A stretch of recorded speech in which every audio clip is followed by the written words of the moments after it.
বললেন, আয় আল্লাহ, এটা কেমন জিকির দিলেন আমাকে? এই জিকির দুনিয়ার সব মানুষ করে, এই জিকির আমি চাই না। আমি বললাম, একটা আনকমন জিকির আপনি আমার দেন। আল্লাহ বলেন, ও মূসা, তাম পৃথিবীতে যা কিছু আছে সব কিছুর চাইতে উত্তম আমি আল্লাহর কাছে লা ইলাহা ইল্লাল্লাহর জিকির বলেন সুবহানাল্লাহ। এই জন্য মুসলমান কেউ জবান বন্ধ রাখবেন না, জবান ছেড়ে দিয়ে একটু জিকির করি, লা ইলাহা ইল্লাল্লাহ, লা ইলাহা ইল্লাল্লাহ, সুবহানাল্লাহ, আলহামদুলিল্লাহ, লা ইলাহা ইল্লাল্লাহ, লা ইলাহা ইল্লাল্লাহ, লা ইলাহা ইল্লাল্লাহ, মুহাম্মাদুর রাসূলুল্লাহ সাল্লাল্লাহু আলাইহি ওয়াসাল্লাম। রাস্তাঘাটে যখন চলেন, একজন আরেকজনের সাথে কথা বলেন, গীবত করেন, অনেক সময় আজে বাজে আলাপ করেন, বাসে বসে থাকেন, মোবাইল টিপেন, এগুলো না করে দিনের নবী রাহমাতুল লিল আলামিন বলেছেন, আমার সাহাবীরা, আমার উম্মতেরা, তোমরা যদি একবার সুবহানাল্লাহ আলহামদুলিল্লাহ বলো,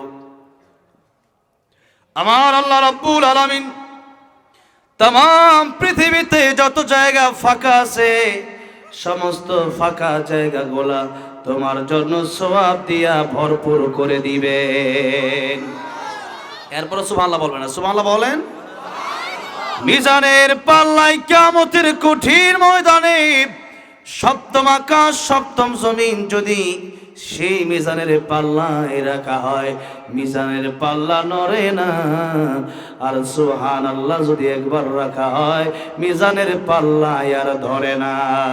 আল্লাহু আকবার, জোরে কোন সুবহানাল্লাহ, পড়েন আলহামদুলিল্লাহ, পড়েন আল্লাহু আকবার, পড়েন লা ইলাহা ইল্লাল্লাহ মুহাম্মাদুর রাসূলুল্লাহ সাল্লাল্লাহু আলাইহি ওয়াসাল্লাম।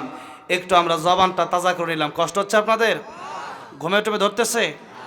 অনেক আগে ওঠার কথা ছিল, আমি একটা মাহফিল করি, তারপরেও একবার কারেন্ট যায় আর একবার যাক, অনেক কাজ করে অনেক দেরি হয়ে গেল।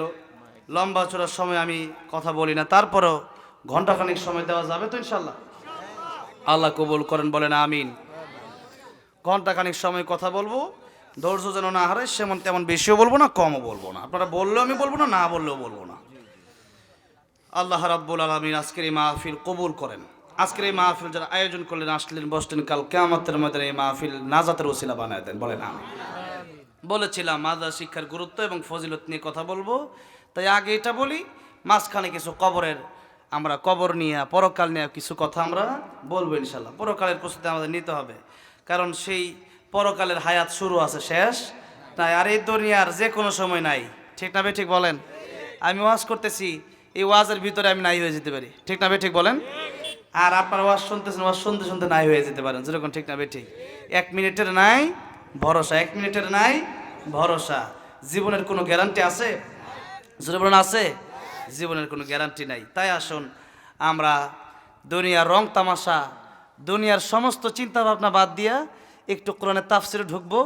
আমরা একটু মাদ্রাসা শিক্ষার ফজিলত, কোরআন শিখলে কি লাভ আর কোরআন না শিখলে কি ক্ষতি, তা জানা দরকার আছে না এগুলো? অবশ্যই। হ্যাঁ, না জানলে মাদ্রাসায় তো নিজে অনেকেই কোরআন শিখেন নাই, সন্তানগুলোকে কোরআন শিক্ষা করতে দিচ্ছেন না। কেন? যে মাদ্রাসা শিক্ষা মানে ইমামতি ছাড়া কোনো গতি নাই। আরে মাদ্রাসা শিক্ষা হচ্ছে জান্নাত পর্যন্ত যে শিক্ষার কারণে যাওয়া যায়, ঠিক না ঠিক বলেন? মাদ্রাসা শিক্ষা হচ্ছে বৈজ্ঞানিকরা দুনিয়ার শিক্ষা অর্জন করে চাঁদের দেশে যায়, কন্ত দেশে যায়। আর এই শিক্ষা, মাদ্রাসা শিক্ষা অর্জন করে এই বান্দা যাবে আমার আল্লাহর সাথে আরশে আজিম পর্যন্ত সাক্ষাৎ করবে। আল্লাহু আকবার। এই বান্দা যাবে জান্নাত পর্যন্ত। কোন পর্যন্ত? জান্নাতে যেতে চান তো নাকি যাবেন না? কিয়ামতের ময়দানে দল হবে 2টা। কয়টা? জুরুন কয়টা? ফারিকুন ফিল জান্নাতি ওয়া ফারিকুন ফিস সাঈর। একটা হবে জান্নাতি আর একটা জাহান্নামী। এই 2 দল ছাড়া কোনো দল হবে না। আমরা যেতে চাই কোথায়? কোথায় যাব বলেন?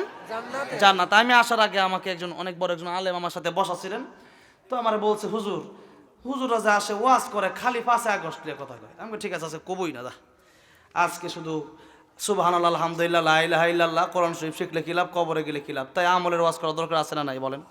তাই হুজুরে বলছেন তাই করবো ইনশাল্লাহ।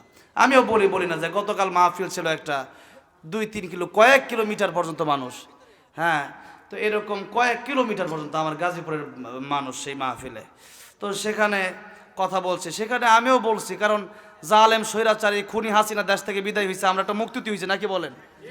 আগামীতে যেন কোনো খুনি না বাংলাদেশে না আসতে পারে, ঠিক না ঠিক? যারা ইসলাম মানবে তাদের হাতে আমরা বাংলাদেশ দিতে চাই, কোন নাস্তিক বেঈমানের হাতে আমরা বাংলাদেশ দিতে চাই না, ঠিক না ঠিক? তাই হবে।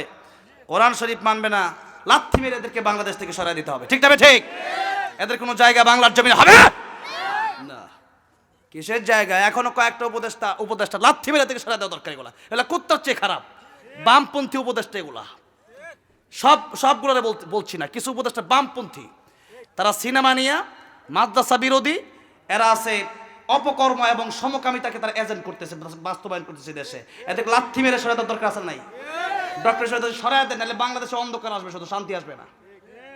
আগামীতেও যারা যাবে আমাদেরকে ওই দিনাজপুর গেছে হুজুর কি বলে এটাকে, ওই ওয়াজ করেন না, কি ওয়াজ রাজনীতি। আর বেটা রাজনীতি আমি করবো না কেন? আমার নবী রাজনীতি করে নাই, আবু বকর রাজনীতি করে নাই, ওমর করে নাই, ওসমান করে নাই, তা আমি কেন করবো না?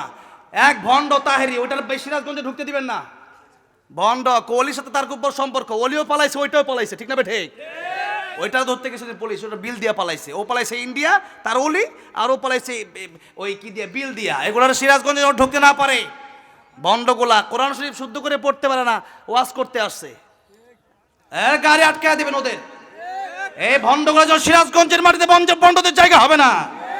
একমাত্র হক্কানি আলেমরা সিরাজগঞ্জের মাটিতে কথা বলবে।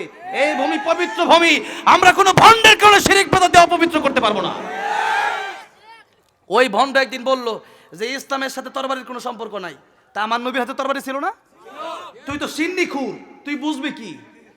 হ্যাঁ, নবী সুন্নত শুধু মিষ্টি খাওয়ার নাম না, সুন্নত উহুদের ময়দানে গিয়ে পাথর খাওয়ার নাম সুন্নত। 27টা যুদ্ধে নবী নিজে অংশগ্রহণ করেছেন, তো আমি অংশগ্রহণ করে তুমি আমারে জঙ্গি বলবো মানে?